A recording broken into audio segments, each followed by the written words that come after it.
unatoa fursa muhimu kwa maafisa biashara na wadau wengine kubadilishana uzoefu, kujadili changamoto za kiutendaji na kuweka mikakati ya pamoja na kuboresha utoaji wa huduma na kuboresha mazingira ya biashara na uwekezaji nchini.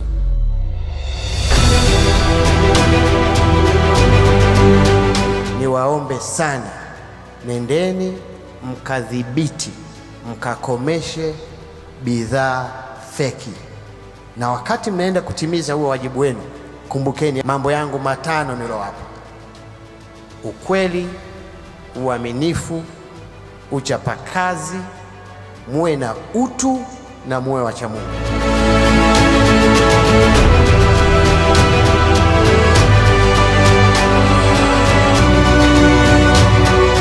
Kila mkoa tunafahamu kwamba wana kandidata za viwanda na biashara na masoko, lakini waendelee kuboresha na kuhuisha kandidata hizo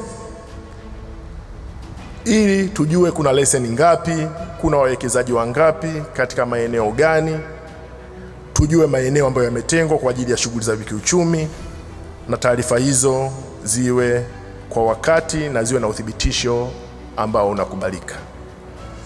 Kila halmashauri iandae na kuhuisha wasifu wa uwekezaji katika maeneo.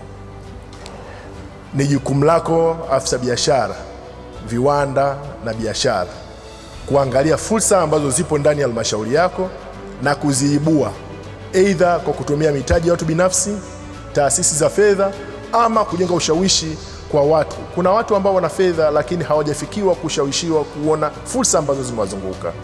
Kwa hiyo ni jukumu la kila halmashauri kuandaa wasifu wa shughuli za uwekezaji ambazo zipo, fursa, malighafi, miundombinu, masoko na maeneo ya uwekezaji. Mabaraza ya biashara ya mikoa na wilaya yafanye kazi kikamilifu.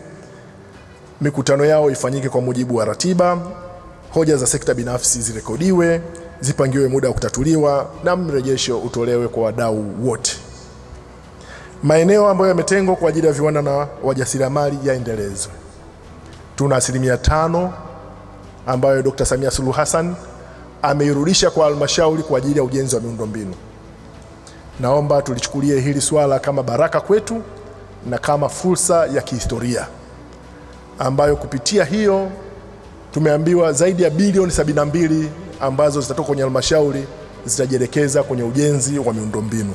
Ni vyema sasa tukarudi tukajipanga kuona kwamba fedha hizo zinaenda kuwa mbegu ya ujenzi wa miundombinu ambayo itatumika katika shughuli za biashara, uwekezaji na uzalishaji.